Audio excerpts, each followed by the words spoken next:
Hi, it's Grandpa from Grammy and Grandpa Reed. Um, I know it's getting close to Christmas, but I couldn't not have read Frosty the Snowman. Do you guys know the story of Frosty the Snowman? I bet you do. But this one is a little golden book that's been in our family a long time. And it's adapted from the song of the same name, retold by Annie North Bedford, and pictures by Corinne Malvern. Okay, here we go. This is an old one, so I hope you enjoy it. Frosty the Snowman came to town one bright, cold winter's day. The first real snow of the winter had fallen the night before. In the morning, out came the children, and they started to roll snowballs. Round and round the snowy yard they rolled the snowballs. Soon they had two fine big ones. Round and round the yard again, there was a little snowball, just the right size for a snowman's head. Billy ran home and brought 2 bits of coal to use for the snowman's eyes. Sally gave him a button nose and a funny corncob pipe. Tommy brought floppy galoshes and a scarf for the snowman. And Joe brought him a pair of old red mittens to wear. Now we need a hat, said Sally and Joe. So they all began to look around. Sally found an old cap, but it didn't look just right. Billy found a battered felt hat, but it still didn't seem right. Just then, down the street came the whistling wind, and it blew to their feet a shiny top hat. Just what we need, cried Sally.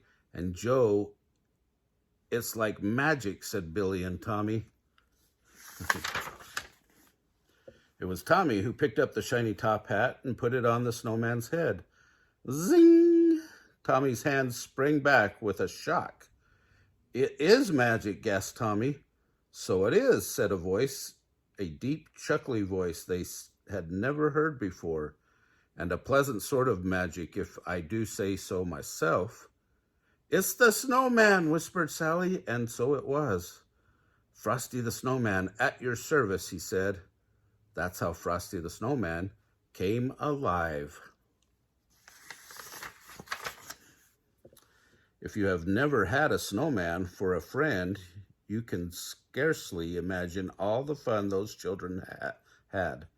For Frosty took them coasting, and never had their sleds slid so swiftly so far. Frosty helped them build a snow house, and never had blocks packed so firmly and well. You ever made a snow house? They all went ice skating, and the magical part was that while they were with Frosty, the children could stay out and play in the snow and never get shivery cold. Was it Frosty's warm heart or his magical smile? Whatever it was, they thought it was fine. Each morning when the children came out to play, Frosty had a wonderful plan all set. One morning he said, "Let's go shopping today. I've never seen a store, you know." So they all joined hands and away they skipped, off toward town where the shops stood in rows. It was fun showing Frosty around, for he thought every window was wonderful. All around the town they led Frosty that day, while the warm wintry sun shone down.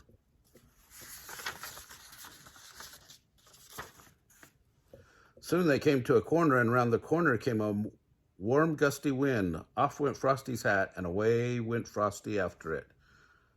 Then tweet!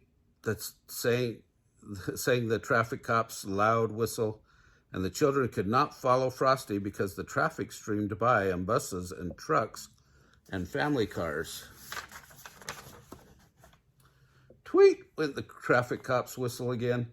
The crossing stood empty before them now, but there was not a sign of Frosty to be seen. Only down the street his top hat rolled, all by itself in the melting snow. Oh no. Guess what? Oh, I guess we're okay. Mr. Policeman, the children cried, where has Frosty the Snowman gone? Oh, said the policeman, Frosty the Snowman has gone away where all snowmen go on a sunny day. But he'll be back at your bidding and call whenever great heaps of snowflakes fall.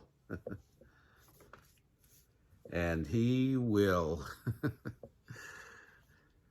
Hope you enjoyed that story.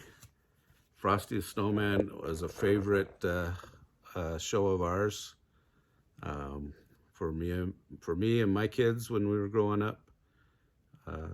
My kids loved Frosty the Snowman. So I hope you enjoyed it. Push the thumbs up button and subscribe to our channel. Thanks.